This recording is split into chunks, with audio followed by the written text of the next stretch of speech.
అయినట్లు సమాచారం. హరీష్ రావుకు పగ్గాలు అప్పగించాలంటూ డిమాండ్ వస్తోంది. ఎమ్మెల్యేల భేటీలో హరీష్ రావు చురుగ్గా పాల్గొంటున్నారు. కేటీఆర్ నిన్న రాత్రే ఫామ్ హౌస్ నుంచి వెళ్లిపోయారని బీఆర్ఎస్ నేతలు అంటున్నారు.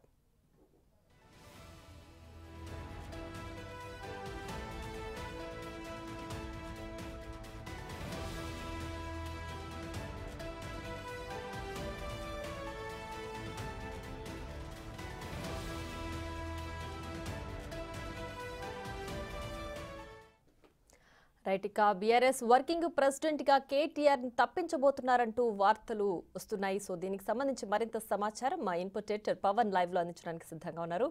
రైట్ పవన్, చెప్పండి, ఈ వార్తల్లో వాస్తవం ఎంత? నిజంగానే కేటీఆర్ సమావేశాలకు దూరంగా ఇందుకే ఉంటున్నారా? ఆ పదవి నుంచి ఆయన తప్పించబోతున్నారా? దీనిపై మీ అనాలిసిస్ ఏంటి? ఎమ్మెల్యేలు పార్టీ మారినా అటు బీఆర్ఎస్కి వచ్చిన నష్టం ఏం లేదంటూ మొదటి నుంచి కూడా కేసీఆర్ చెప్తూ వస్తున్నారు. కానీ అటు పోచారం శ్రీనివాసరెడ్డి పార్టీ మార్పుతో ఒక్కసారిగా అలర్ట్ అయ్యారు. పార్టీలో ఎవరు కూడా మిగిలే పరిస్థితి లేదని అర్థం చేసుకున్న కేసీఆర్ వెంటనే దిద్దుబాటు చర్యలు ప్రారంభించారు. హుటాహుటిన అటు కేటీఆర్ హరీష్ రావుతో అర్ధరాత్రి ఫామ్ హౌస్లో భేటీ అయ్యారు. అటు వ్యక్తిగత సహాయకుల్ని కూడా పంపించేసి పార్టీలో అటు వలసల్ని నిలవరించడం ఎట్లా, పార్టీ వీడుతున్న వాళ్ళని ఆపడం ఎట్లా అనే దానిపైన తీవ్రమైన చర్చ జరిగింది. ఆ తర్వాత ఒక్కొక్కరుగా అందరూ ఎమ్మెల్యేలకు నేరుగా కేసీఆరే ఫోన్ చేసి తన వద్దకు రావాలంటూ పిలిచారు. నిన్న మనం చూసాం, అనేక మంది ఎమ్మెల్యేలు గ్రేటర్ పరిధిలో ఉన్న కొంతమంది ఎమ్మెల్యేలు అక్కడికి వెళ్ళి ఫామ్ హౌస్లో కేసీఆర్ని కలిశారు. ఆ సమావేశంలో కొద్దిసేపు కేటీఆర్ హరీష్ రావు కూడా ఉన్నారు. అటు అరకపూడి గాంధీ, మాగంటి గోపీనాథ్ తదితర ఎమ్మెల్యేలందరూ కూడా కలిశారు. కానీ శివారు ప్రాంతానికి సంబంధించి ఎల్బీనగర్ ఎమ్మెల్యే సుధీర్ రెడ్డి, అటు చేవెళ్ళ అటు మహేశ్వరం నియోజకవర్గానికి సంబంధించిన సీనియర్ నేత సబితా ఇంద్రారెడ్డి వీళ్ళెవరూ కూడా ఆ సమావేశానికి వెళ్ళలేదు.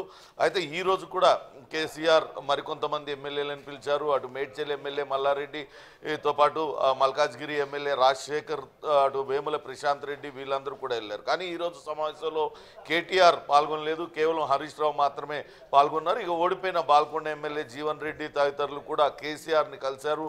పార్టీలోనే కొనసాగాలి, ఎవరు కూడా తొందరపడవద్దంటూ అటు కేసీఆర్ వాళ్ళందరికీ కూడా బుజ్జగింపులు చేస్తున్నట్లుగా సమాచారం. దీనిపైన అటు కాంగ్రెస్ నేతలు అయితే తీవ్ర విమర్శలు చేస్తున్నారు.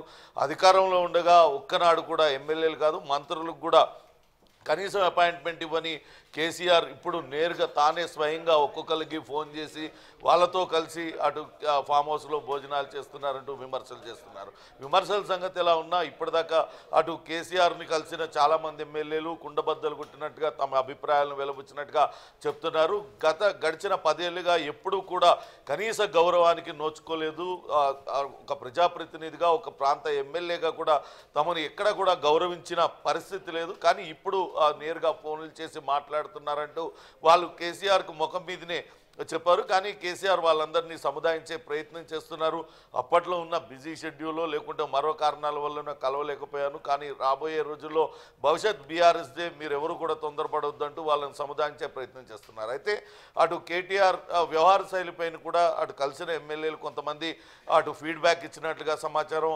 ఆయన వ్యవహార శైలిపైన కూడా ఫిర్యాదు చేసినట్లుగా, ఆయన వ్యవహార శైలిపైన మొదటి నుంచి కూడా పార్టీలో అంతర్గతంగా చర్చ జరుగుతుంది. అదే విషయాన్ని కేసీఆర్ ఎదుట అటు ఎమ్మెల్యేలు చెప్పినట్లుగా సమాచారం. ఇంకా కూడా తామే అధికారంలో ఉన్నట్లుగా కేటీఆర్ అహంకారపూరితంగా వ్యవహరించడం, అహంకారపూరిత వ్యాఖ్యలు చేయడం, ఇదంతా కూడా పార్టీకి నష్టం చేకూరుస్తుంది. ఇప్పటికే పార్టీ ఓటమి పాలైంది. కేవలం అప్పట్లో ఉన్న అధికారంలో ఉన్న మంత్రులుగా ఉన్న, ముఖ్యమంత్రిగా ఉన్న మీరు, అటు కేటీఆర్ హరీష్ రావు వైఖరి వల్లనే పార్టీకి నష్టం చేకూరింది. ఎప్పుడు కూడా ఎమ్మెల్యేలందరూ కూడా ప్రజాక్షేత్రంలో ఉన్నప్పటికీ కూడా అగ్రనాయకత్వం మీద వ్యతిరేకతతోనే మేమందరం కూడా ఓటమి పాలైన పరిస్థితి అంటూ ఓడిపోయిన ఎమ్మెల్యేలు కూడా చెప్పిన నేపథ్యంలో కేటీఆర్ వ్యవహార శైలిపైన పునరాలోచనలు పడ్డట్టుగా తెలుస్తుంది. ఇప్పటికే అటు నాయకత్వ మార్పు పైన అంతర్గతంగా పార్టీలో చర్చ జరుగుతూ ఉంది. అటు వర్కింగ్ ప్రెసిడెంట్గా కేటీఆర్ కొనసాగుతున్నారు, ఆ అధ్యక్షుడిగా కేసీఆర్ కొనసాగుతున్నాడు. మరో వర్కింగ్ ప్రెసిడెంట్ను కూడా నియమించాలనే వాదన ఇటీవల తెర మీదకి వచ్చింది.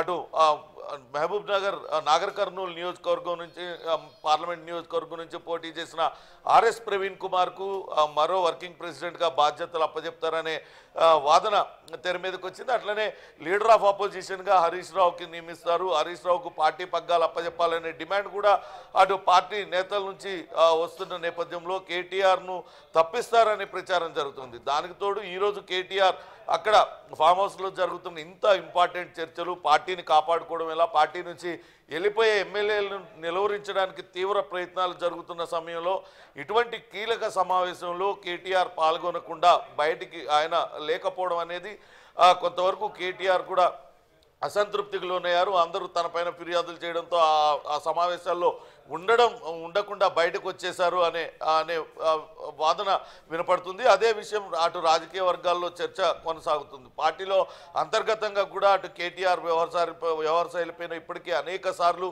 అటు అగ్రనేతల దృష్టి, కేసీఆర్ దృష్టికి అనేక మంది తీసుకొచ్చినా ఎప్పుడు పట్టించుకున్న పాపాన్ని పోలేదు. కానీ ఇప్పుడు పార్టీ ఓటమి పైన అటు చర్చ జరుగుతున్న వేళ ఆ పార్టీ అగ్రనాయకత్వం కూడా అంతర్మదనంలో పడిన నేపథ్యంలో ఇప్పుడు దీన్ని సీరియస్గా తీసుకున్నారు. పార్టీ అటు వర్కింగ్ ప్రెసిడెంట్ పదవి నుంచి కేటీఆర్ని తప్పిస్తారు అనే చర్చ అయితే జోరుగా సాగుతుంది. అయితే పార్టీ ఎటువంటి నిర్ణయం తీసుకుంటుందని చూడాలి. ఈరోజు కూడా కేవలం కొద్దిమంది ఎమ్మెల్యేలు మాత్రమే కలిశారు. మరోపక్క గూడెం మహిపాల్ రెడ్డి ఆయన ఢిల్లీలో మకాం వేశారు. కాంగ్రెస్లో చేరతారా, బీజేపీలో చేరతారా అనే చర్చ కూడా కొనసాగుతున్న పరిస్థితి ఉంది. ఒకవేళ గూడెం మహిపాల్ రెడ్డి కనుక బీజేపీలో చేరినట్లయితే ఖచ్చితంగా హరీష్ రావు ఆలోచన, హరీష్ రావు ఆదేశాల మేరకే బీజేపీలో చేరారని కూడా భావించాల్సి వస్తుంది. ఎందుకంటే సొంత పార్టీ నేతలే చెప్తూ ఉన్నారు హరీష్ రావు బీజేపీ వైపు చూస్తున్నారు, కొంతమంది ఎమ్మెల్యేలు తీసుకొని బీజేపీలో చేరడానికి ఆయన ప్రయత్నిస్తున్నారంటూ గతంలో వార్తలు వచ్చే నేపథ్యంలో ఇప్పుడు అటు ఎమ్మెల్యేలను నిలువరించడానికి చేసే ప్రయత్నాలు అయితే గట్టిగా కొనసాగుతున్నాయి. కానీ ఎంతవరకు సత్ఫలితాలను ఇస్తాయి అనేది మాత్రం వేచి చూడాలి. రైట్ పవన్, అయితే ఇంకా పదవిలో కొనసాగుతున్నట్టు ఉన్న వ్యవహార శైలిని కేటీఆర్ ఇంకా కొనసాగించడం, అలాగే సమావేశాలకు దూరంగా ఉండడం, ఇదే సమయంలో హరీష్ రావు కూడా సమావేశాలకు చురుగ్గా పాల్గొనడం. సో ఈ మొత్తం చూస్తుంటే కనుక ఈ పార్టీ పగ్గాలు ఆయనకి ఇవ్వాలి కాబట్టే ఈయన లైట్ తీసుకుంటున్నారని భావించాలా, లేదంటే ఆయన అలా ఉన్నారు కాబట్టే పార్టీ పగ్గాలు అప్పగిస్తున్నారా హరీష్ రావుకు? వాస్తవానికి అటు బీఆర్ఎస్ పార్టీలో హరీష్ రావుని మొదటి నుంచి కూడా ట్రబుల్ షీటర్గా పేరుంది. ఎప్పుడు పార్టీ ఇబ్బందుల్లో ఉన్న హరీష్ రావు కొంతవరకు చురుకుగా పనిచేస్తూ ఆయన ఆ పార్టీని ఆ కష్టాల నుంచి బయట పడేసిన పరిస్థితులను చూసాం. గతంలో ఉప ఎన్నికల సమయంలో కూడా ఎక్కడ ఉప ఎన్నిక జరిగినా అన్నీ తానే అటు హరీష్ రావు వ్యవహరించే వాళ్ళు, అటు పార్టీని విజయం తీరాల వైపు నడిపించేవాళ్ళు. ఈ రకంగా అటు పార్టీకి అటు క్యాడర్కి కింది స్థాయి కార్యకర్తతో కూడా హరీష్ రావుకు చాలా దగ్గర కనెక్షన్ ఉంటుంది. అందుకే ఆయన చురుకుగా ఎప్పుడు ఏ సమస్య వచ్చినా అటు మామ కేసీఆర్ ఆదేశాలతో రంగంలోకి దిగి వెంటనే దాన్ని చక్కదిద్దేందుకు ప్రయత్నిస్తూ ఉంటారు. కానీ ఇప్పుడు చూసినట్లయితే ఓటమి పాలైన తర్వాత కూడా కేటీఆర్ అహంకారపూరిత వైఖరితోని పార్టీ నేతలందరూ కూడా అదే విషయాన్ని చెప్తూ వచ్చారు. హరీష్ రావు అందరికీ అందుబాటులో ఉంటారు, హరీష్ రావు టచ్లో ఉంటారు. కానీ ఎప్పుడు అధికారంలో ఉన్న సమయంలో అటు కేటీఆర్ కలవలేదు, కేసీఆర్ కలవలేదు అనే విషయాన్ని చెప్తూ వస్తున్నారు. కానీ ఇప్పుడు పార్టీ ఎమ్మెల్యేలు చేజారకుండా ఉండాలంటే ఖచ్చితంగా హరీష్ రావును ముందుకు పెట్టాలనే ఆలోచన అయితే అటు కేసీఆర్ మధ్యలో ఉన్నట్లుగా తెలుస్తుంది. అందుకే హరీష్ రావు ఈ సమావేశాల్లో కీలకంగా పాల్గొంటున్నారు. అందుకనే కాదు, వాస్తవానికి అటు పార్టీ ఎటువంటి ఆదేశాలు జారీ చేసినా వాళ్ళకి అనుగుణంగా హరీష్ రావు పనిచేస్తూ ఉంటారు. ఇప్పుడు కూడా పార్టీ ఎమ్మెల్యేలు చేజారకుండా ఉండడానికి, వాళ్ళని పార్టీలోనే ఉంచడానికి చేస్తున్న ప్రయత్నాలలో ఆయన కూడా భాగస్వామై ఆ పార్టీ ఎమ్మెల్యేలను బుజ్జగిస్తున్న పరిస్థితి అయితే ఉంది. ప్రియా.